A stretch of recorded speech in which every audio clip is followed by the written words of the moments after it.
Greetings and welcome back. Kamal here once again, but this time with a nice nonlinear differential equation. And it's been quite a while since I solved one of these bad boys, so here we go. What exactly do we have? Well, we see the first and second derivatives being multiplied together. We have the square of the first derivative on the right-hand side. So yeah, this thing looks pretty cool, but one thing to take note of is that the y term is missing explicitly, that is.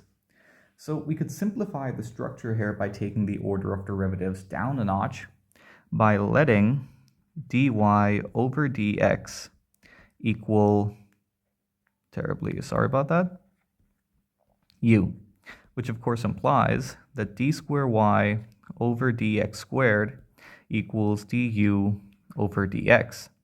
And that transforms our equation as 1 plus x squared u prime plus x equal to x times u squared. So we might as well now move things around. So we have 1 plus x squared u prime equal to x times u squared minus x. And factoring out the x on the right-hand side, we have x times u squared minus 1. And this just looks like a nice separable differential equation.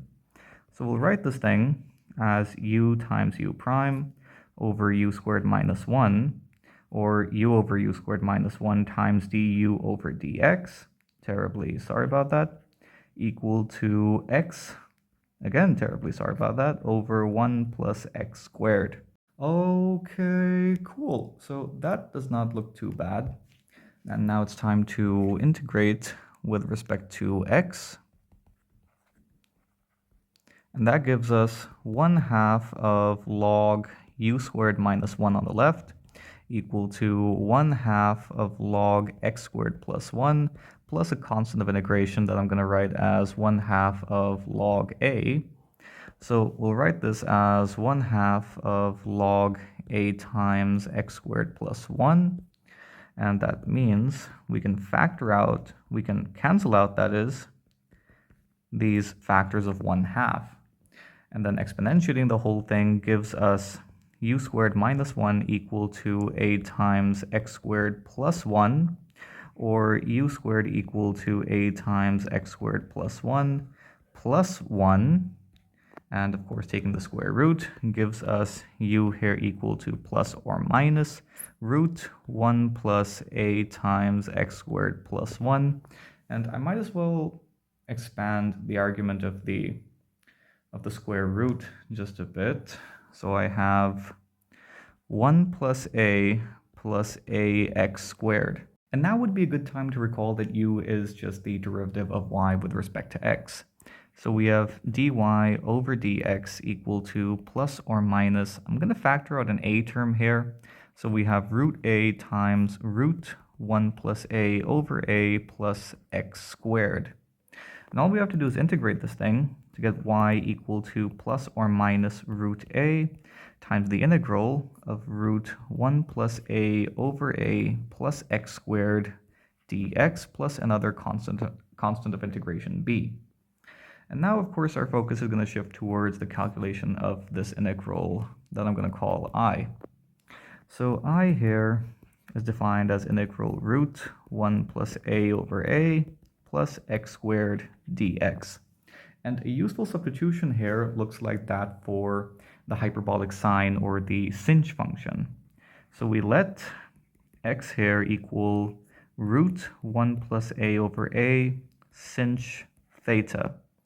Differentiating this gives us dx equal to root 1 plus a over a hyperbolic cosine or cosh theta d theta.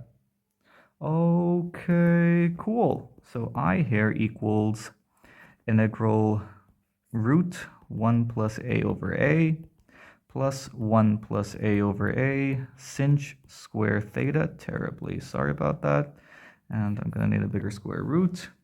And for the differential element, we have this constant multiple of root 1 plus a over a outside, and we have the cosh function. So we can factor out the 1 plus a over a term, and that leaves behind 1 plus sinh square theta, which is cosh square theta. And because of the square root, we'll have cosh theta.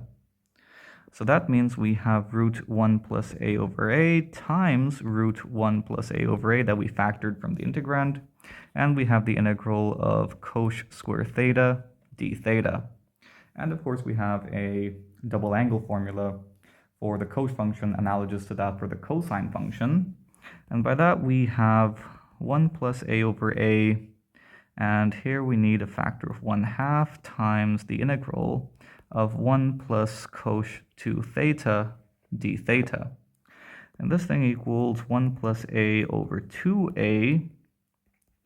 And the integral evaluates out to theta plus sinh 2 theta over 2. And of course, we have an analogous double angle formula for the sinh function. So this thing would equal 2 sinh times cosh. So we have 1 plus a over 2a theta plus sinh theta, terribly sorry about that, cosh theta. Okay, cool. Now all that's left to do is convert this back into the x realm. So recall that x here was root 1 plus a over a sinh theta. So this implies that root a over 1 plus a times x would be sinh theta. So that means theta is the inverse hyperbolic sine of that whole thing. Now what about the cosh function? Now we know that cosh theta equals root 1 plus sinh square theta. So that means we would have, what exactly? We should have root 1 plus a over 1 plus a times x squared. So that's our cosh function in the x realm, implying that I here has this really cool result if you think about it. This is 1 plus a over 2a times theta, which is inverse hyperbolic sine of root a times a over 1 plus a times x plus the cosh function, which of course gave us what exactly? Wait, it's cosh times sinh. Yeah, this thing does look pretty cool. So the sinh function would be just x times root 1 plus, no, a over 1 plus a, that is, and the cosh function is of course root 1 plus a over 1 plus x squared. Terribly sorry about that. That should be a 1 plus a times x squared, that is. And all we have to do is plug this result into the result we have for y. So that means y here equals plus or minus root a times that whole thing, which means we have plus or minus 1 plus a over 2 times root a times inverse hyperbolic sine of x times root a over 1 plus a plus x times root a over 1 plus a times root, again, 1 plus a over 1 plus a x squared, making for quite a rootful result. And don't forget the constant of integration, b in this case, because we've forgotten enough c's in our life. Okay, cool. That was a pretty nice differential equation, and I hope you enjoyed the video. Be sure to like and subscribe. Thank you. See you next time.